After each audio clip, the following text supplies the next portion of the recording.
After 5 years since the release of his last album, Astroworld, Travis Scott has finally released his highly anticipated project, Utopia. We've covered the very long timeline on this record in numerous videos on this channel, from Travis first announcing the project on Instagram to walking around with the briefcase. But now, finally, we have this thing on streaming, and shockingly, with expectations being extremely high, Travis delivered.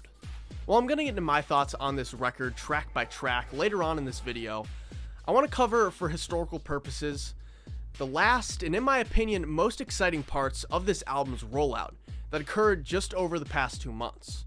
Especially with how the album is sounding off the first couple of listens anyway, I think it's important to document the events that led up to the record's release, with this project giving off the impression of being a classic. If you want to go back and see the entire saga of this album's timeline, you could check out my 2 previous videos on Topia, linked somewhere up here. However, without further ado, let's reflect on the final moments of the Utopia rollout timeline, and celebrate the release of one of the most highly anticipated albums in recent memory. Now, where we last left off, Travis Scott had just begun walking around with that Utopia briefcase, really kicking off the official rollout of this record. And following Travis's first appearances with that briefcase, we would start to see other artists walking around in public and being shot by the paparazzi holding that same Utopia box. Can you call a briefcase a box? I don't know. But as we started to see guys like The Weeknd and Bad Bunny walking around in public with that briefcase, we started to realize that, hey, these guys are probably features on the album. But as the hype's really building here, we would hear from Mike Dean, who's a producer who has worked with Travis on nearly every single one of his albums, and he would basically say, as the main guy involved with mixing Travis's albums, that it's going to be done when it's done. Which honestly was kind of like a bleak comment. We're all like super hyped up, like, damn, it's finally happening, Travis is going to drop this album. Then Mike Dean's like, no, it's going to be done when I say it's done. But luckily, it wasn't that much longer after that. And Mike Dean was really the only one updating us on the album's progress. We knew it was being mixed at this point in time because of him, and Travis was still really quiet by the time that June rolled around. All we knew was that he was filming a lot in different countries all across the world, and we all assumed this was for music videos. We would later find out what exactly the filming was for very soon. Randomly, on June 26th, Travis Scott's website would be updated with the Utopia logo. And just a day later, billboards would appear in different locations promoting Utopia in a very unique way. One of them was a combination, the other was a clock, but both of them led to the date of 7/21, July 21st. Looking back, that date would have some significance, but 3 days after these billboards appeared, Travis Scott would be featured on Lil Uzi Vert's album, Pink Tape, with a verse on the track, A. Unfortunately, Travis's verse would be a little strange in my opinion. It's a rage song, the beat's crazy, and Uzi brings the energy with an awesome verse, and then Travis comes in, you're like, yeah, he's perfect for the song, he's gonna kill it, and then he's like, hit her, make her do the gritty. Immediately takes me out of the song. But Travis would perform this song a lot following the release of Pink Tape, including on July 1st at Rolling Loud in the Netherlands, where Travis would wear a very interesting shirt. The shirt would be merch for Utopia, that Travis would later at the end of the show give to a fan, but it allowed us to get our first look into what the designs are going to be like for this record, as well as what the theme is kind of going to be like, because the merchandise always reflects like the energy of the album, right? And it kind of aligned with that dystopian type energy that Travis gave off with that 2-song release back in 2021. Around this time, rumors would begin to circulate about Travis having a launch event for Utopia at the Pyramids of Giza in Egypt. This would soon be confirmed by Travis on July 8th at the Wireless Festival, where he told fans that he would see them at the pyramids. Following day on July 9th, merchandise would officially be put on Travis's merch site, where it would all be filled with bundles. In an effort to get those numbers up and really get those sales through the roof, get that #1 spot when the album does drop, Travis would attach a physical copy of this album to nearly every piece of physical merchandise, like a shirt, a long sleeve, a hoodie, etc. And it's through this launch that we would not only be able to pre-order some merch, but also we would learn that there was going to be 5 different album covers for this project. A few hours after the merch dropped on the website, Travis would return to Twitter, where he would not only tell fans that he was excited to be back, but also he would reconfirm that the event was happening at the pyramids. Travis would also start posting on Instagram again, where he would post some cryptic videos where it was like a fisheye lens type of thing, and you could see him working on the record. At one point, it's him and Rick Rubin in the studio. It's very interesting. But big news would come on the 19th of July, when Travis would announce that the first single for Utopia would be releasing, with the song K-Pop dropping on the 21st, featuring Bad Bunny and The Weeknd. This song would be extremely mid, just very mediocre. I understand why Travis did this, like with Bad Bunny being featured along with The Weeknd, this was sure to go #1 and everything, but just making us wait for all these years, almost 3 years, and then saying, yeah, this is gonna be like a psychedelic rock, really weird album, I can't wait, and then you drop just the most basic pop song that I've ever heard. I've heard this song like 1,000 times on the radio when my mom refuses to put Bluetooth on, or like I'm stuck in a Target. It was just very anticlimactic, and honestly, like a lot of fans, it made me very scared and anxious as to how this album was actually going to sound. A music video would drop for the single as well, and Travis would be very active on Twitter promoting the shit out of the song, and a fan would reply to one of the tweets saying, "We really need the album, we need Utopia," to which Travis would reply, "Meet me here on Monday." So now the hype is through the roof as Travis gets ready to perform at Rolling Loud Miami on Saturday. On the 22nd, he would perform the songs K-Pop and God's Country, expected to be on Utopia. But the big news with this event came with what was shown prior to his performance. Fans in attendance would be played a trailer for the short film Circus Maximus, a movie to coincide with the release of Utopia and feature many of the tracks expected to be on the album.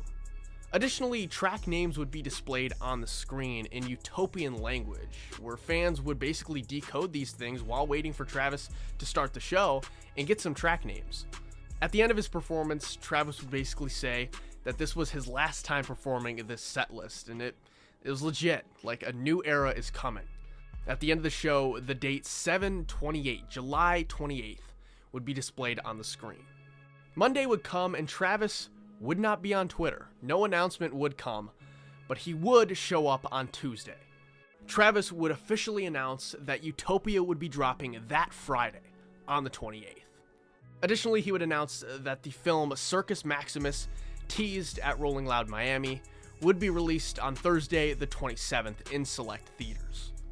Now, if you remember, I said that there was 5 album covers for Utopia, and as the days progressed and Friday came closer and closer, Travis would release one of these cover arts almost every single day. The first would be a man in a car, and the dude had these very glaring eyes. He's in a very dystopian looking setting. The other would be very Donda 2020-esque, being a very heavenly looking piece. The other would be very dark, with Travis looking very menacingly, upside down. And the other non-official album cover would actually be revealed after the album dropped, featuring just a balloon. The official cover would be released just hours before the album officially dropped, but we'll get to it in a second. Days before Utopia dropped on streaming, the Egypt show would officially be canceled. We heard rumors about this really since the event was officially announced. A lot of people trying to cancel it who lived in Egypt due to religious reasons and believing Travis Scott is the Antichrist. Live Nation would deny this and say it was just due to production-like issues and everything, and Travis would actually say himself that it was due to those production issues and it will happen, it just needs more time to be set up. Regardless, Travis would say that there was 4 other big Utopia events planned other than the one at the pyramids, and just after the album dropped, he would soon announce that an event was planned for Pompeii, so it's coming up soon. It should be pretty hype. In Utopia, Texas, a totem pole promoting Utopia would be spotted by locals, playing very eerie music. It's a really cool visual, but like I just love the idea, because it seems like such a small town of just some like old couple going on a walk and just spotting this giant thing. Like, what the hell is happening? But the day the album comes and the hype is unreal. You got Mike Dean tweeting out about how people's vocals are coming in last minute, like, it's crazy. Travis would tweet out the official album cover for Utopia just 3 hours prior to the record's release. A dark image, similar to that of the Rodeo cover, with an AI version of Travis wearing a dope-ass belt and having proportions of his body uneven, adding to those dystopian vibes. Travis would also post the track list to Instagram in a very weird-looking font, like, it was very hard to read this shit. But the movie would premiere in theaters on Thursday night, and it basically was set up so that it ended right when the album dropped, right at midnight. Unfortunately, a lot of people who were in the movie would like constantly bring out their phone and record shit, and then they'd be like, oh my god, blank's on the album, and totally ruin features, because Travis did the shit he did with Astroworld and like did the hidden features, so on the first listen you're like, holy shit, that's fucking 21 Savage or some shit. But people kept spoiling shit. So that really pissed me off, but it was cool. Travis showed up to one of these shows. I believe it was in New York, one of the screenings, and that was awesome. And finally, on July 28th, 2023, Utopia would officially drop. Like I said, the album stands at about 19 tracks, runs for an hour 14, and now it is officially my time to get into my thoughts on these tracks.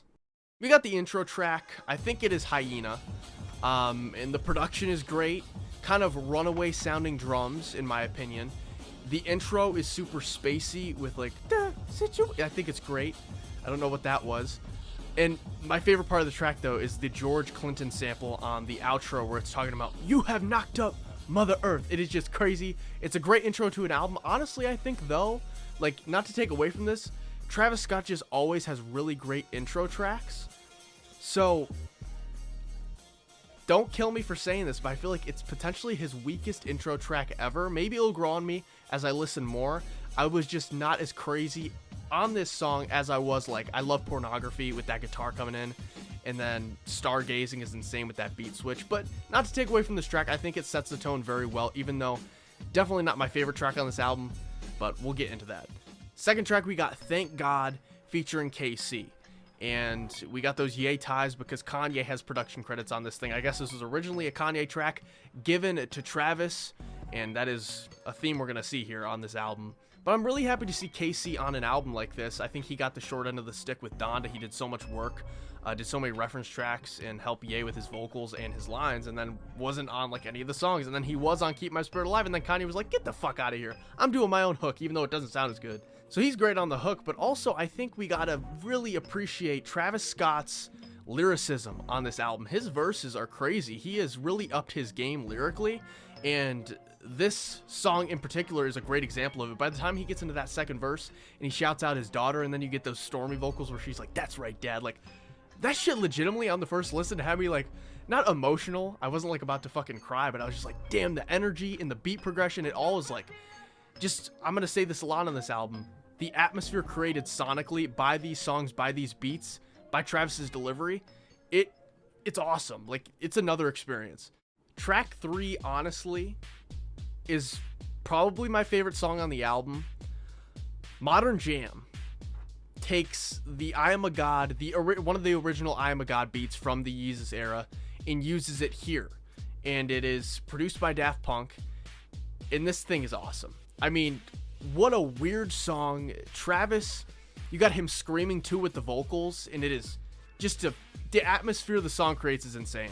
Probably my favorite feature on the album too is on this track by Tizo Touchdown. He comes in with these vocals and he's singing, and I'm not kidding you, like, because the hidden features and everything, I'm listening to this album yesterday and I was like, did this motherfucker get David Bowie? Like, it was insane. And I was like, and then I looked later and it was David Bowie on Genius or whatever. I was like, man. Travis's lyrics also kind of bring that Yeezus energy. You got him saying outlandish shit like, I need a bi girl on a bicycle.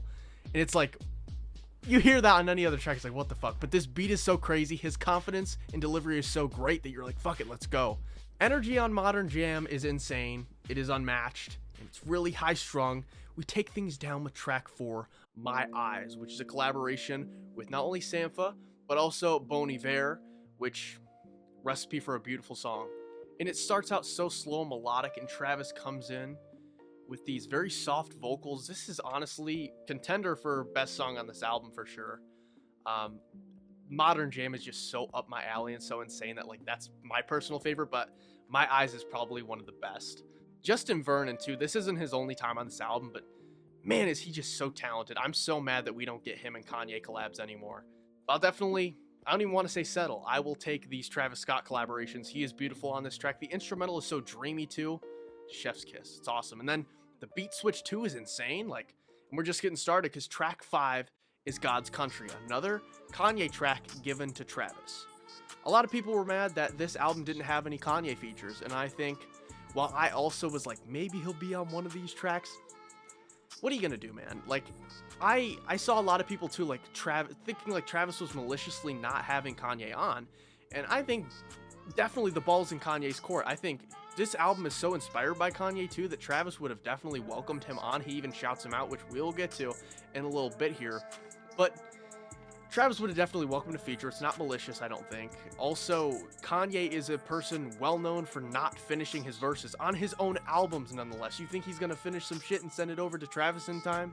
So I think either Kanye never sent in a verse, never finished one, or also potentially didn't want to have his return from all his controversy for the first time be on this record. Not to disrespect Travis, but like maybe he wants to control his own narrative in a way and introduce himself artistically back into the music world on his own right, in a way, if that makes sense.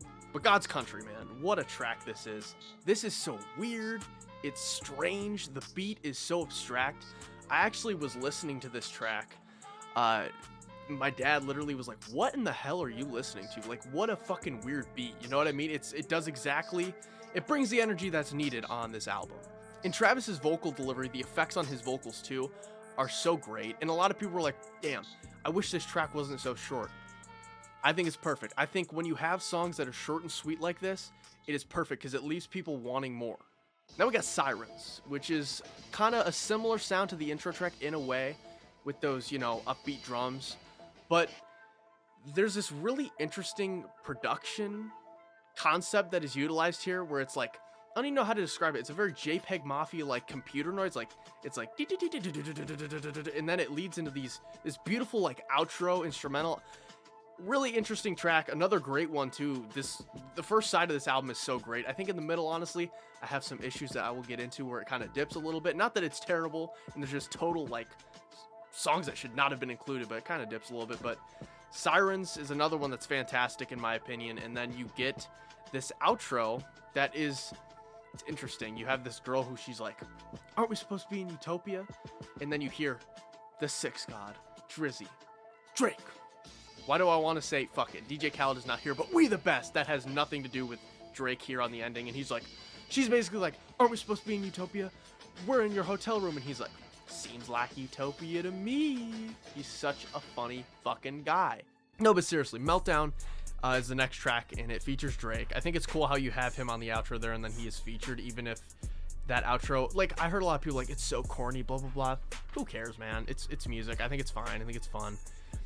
I think, honestly, more, if you're going to make a case for more corny, you have Drake on the intro like, it's tea time, temperature's rising. Like, it doesn't take away from the fact, to me, that this is Drake's, in my opinion, one of Drake's best verses of his career. The energy he brings is insane.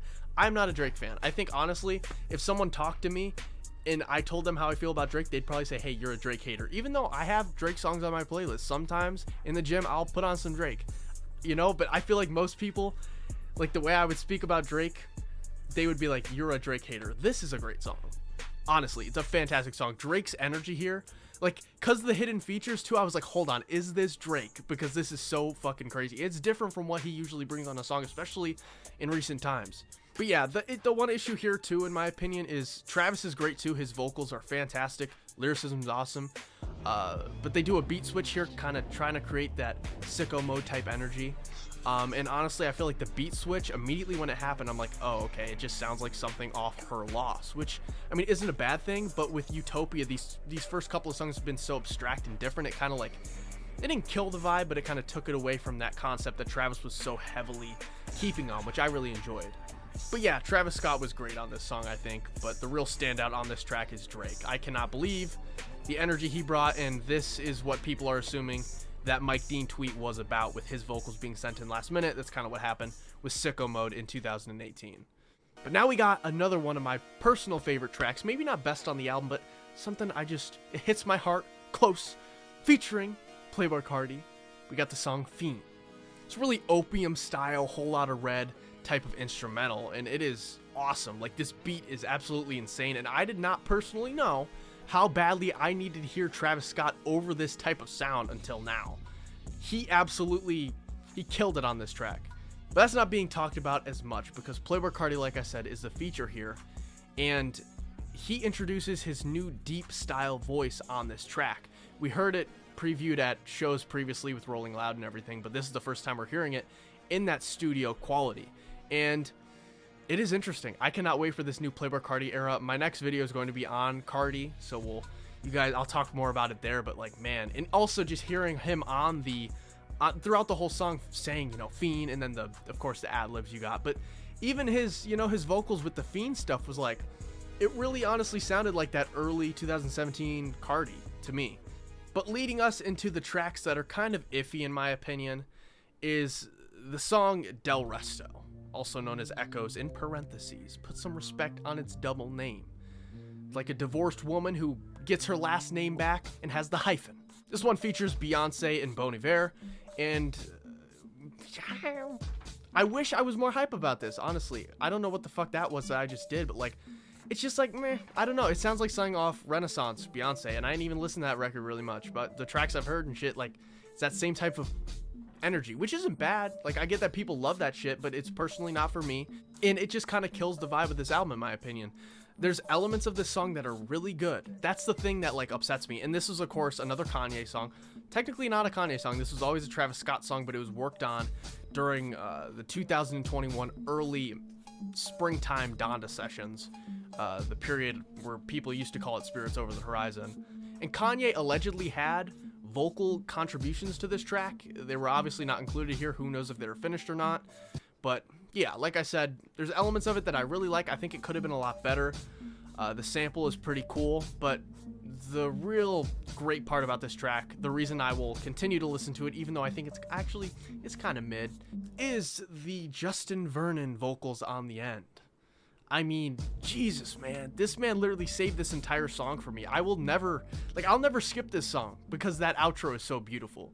Track 10 is I Know, a really mafia sounding song by Travis. It's just solo Travis, no features, and like, it's like mafia on steroids. Honestly, I think it's better personally, but that may be recency bias. We'll see how it ages, but man, he's just flowing like crazy over this beat.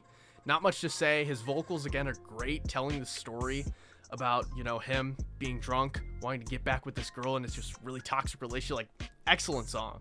The next track, I think I'm gonna get some heat for with my take here. We got Topia Twins. Now, let's start off by saying this. The beat's fine. Travis is fine. You even got this guy, Rob49, who I've personally never heard before, who killed his verse. This guy is like devouring this beat, bringing this in-your-face energy, and it was fine. It was great. It's not just fine, it's great. But I'm getting sick of 21 Savage.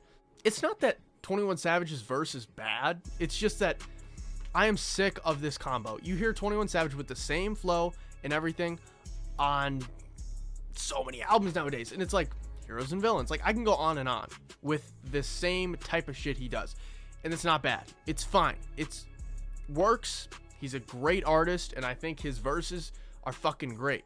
Savage Mode 2 is legitimately a fucking fantastic album. But I am just on an album where Travis is going for this different sound. I don't think he was needed. And if he was only on this song, it'd be like, okay, fine. We'll talk about it in a little bit. But we get back to tracks that I really enjoy with track 12, Circus Maximus, featuring Sway Lee in The Weeknd. And earlier, I said I didn't know that I needed to hear Travis Scott over these like opium-sounding beats. I didn't know that I needed to hear The Weeknd with this like kind of in-your-face screaming type of instrumental. This shit's crazy.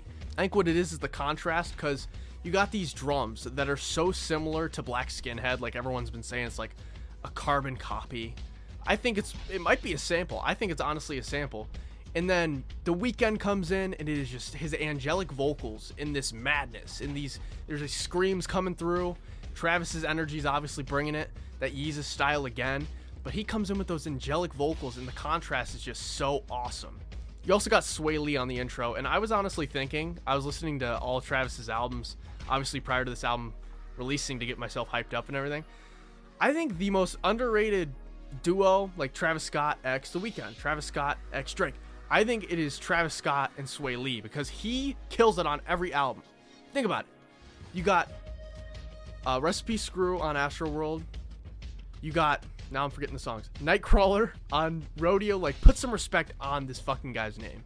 Track 13 is one that I'm kind of getting the energy from what I'm reading online that a lot of people don't like, not crazy about, but I personally enjoyed it. It is Parasail featuring Young Lean, and then you also have Dave Chappelle vocals on here. Honestly, not sure if they're a sample or not. I think they're studio. I think he did this shit like Chris Rock on Dark Fantasy, like exclusively for Travis. He's talking about when he gets down, he gets back up.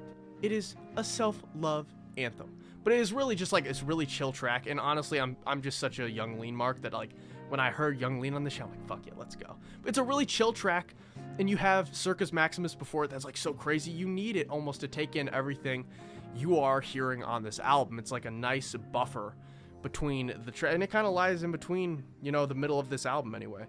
But after that interlude-esque track, you have the song Schizo featuring Young Thug, which is great. It was great to hear Young Thug, and also gotta say Free Jeffrey.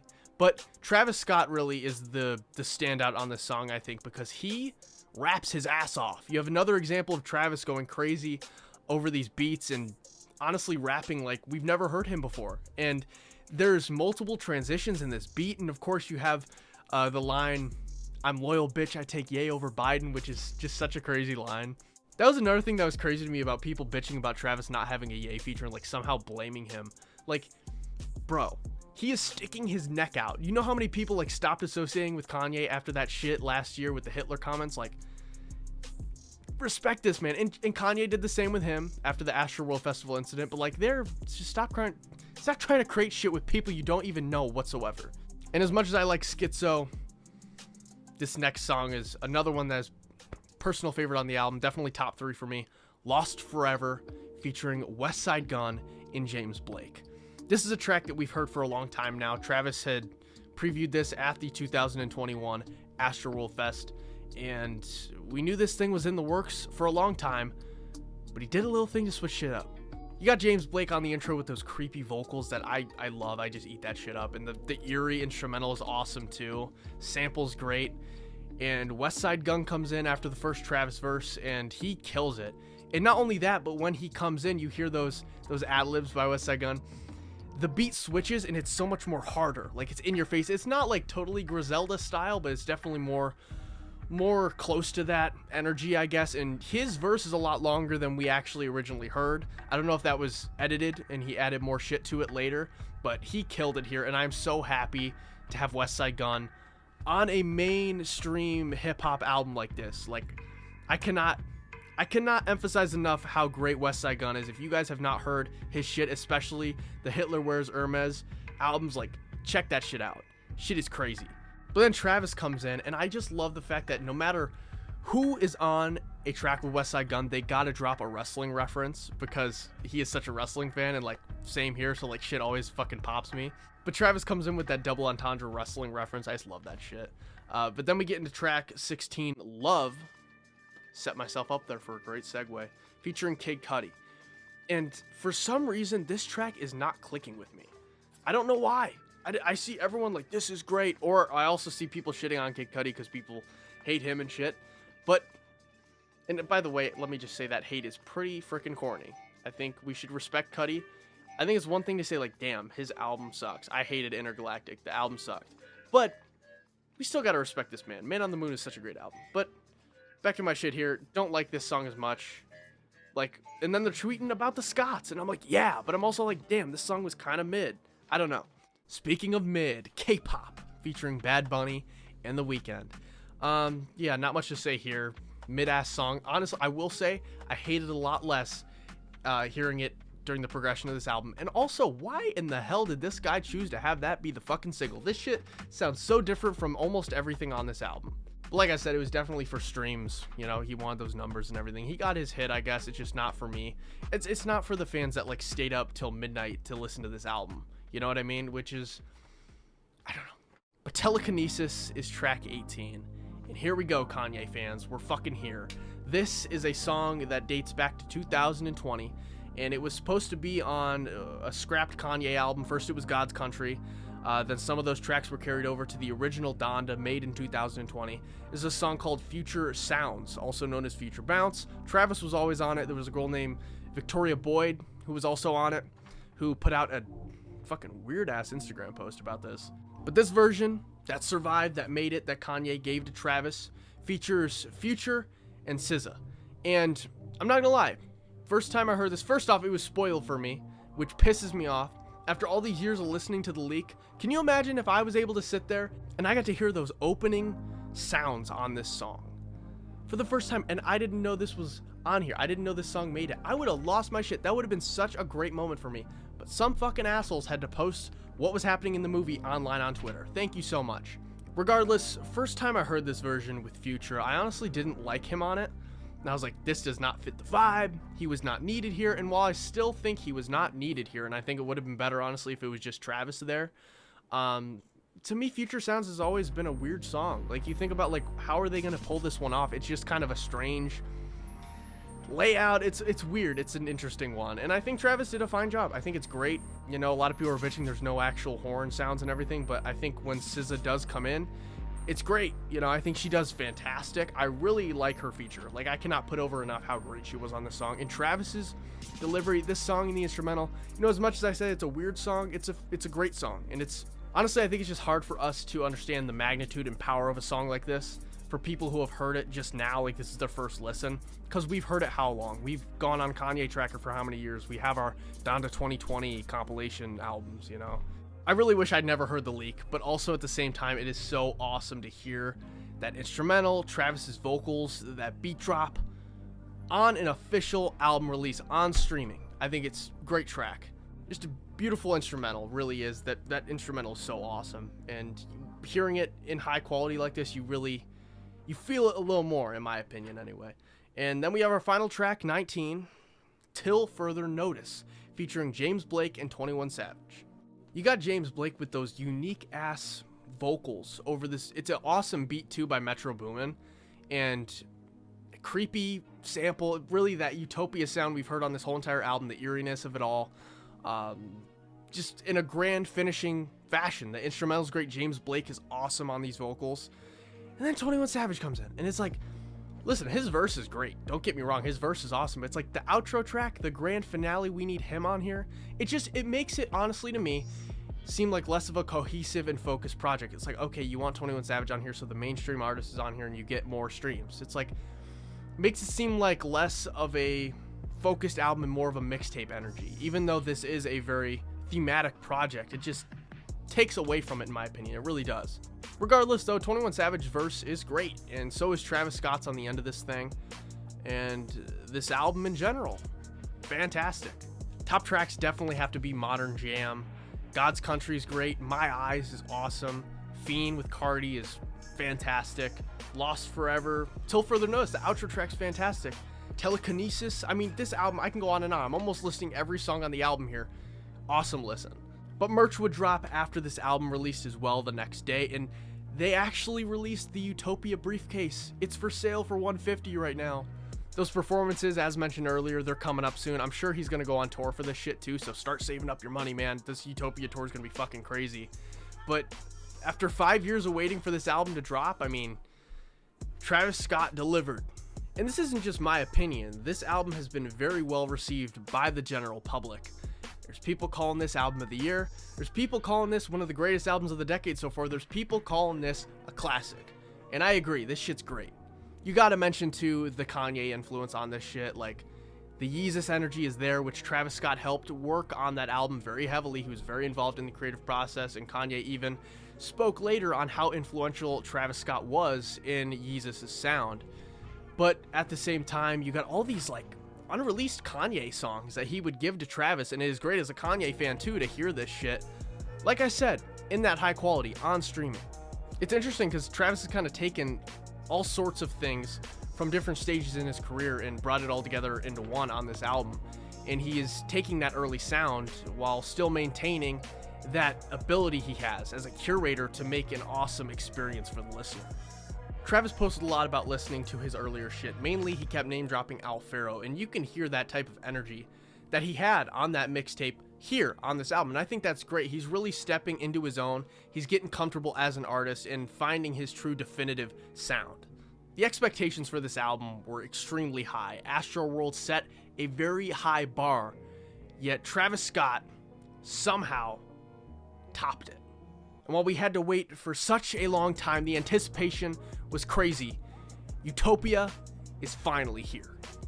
And the wait, in my opinion, was absolutely worth it.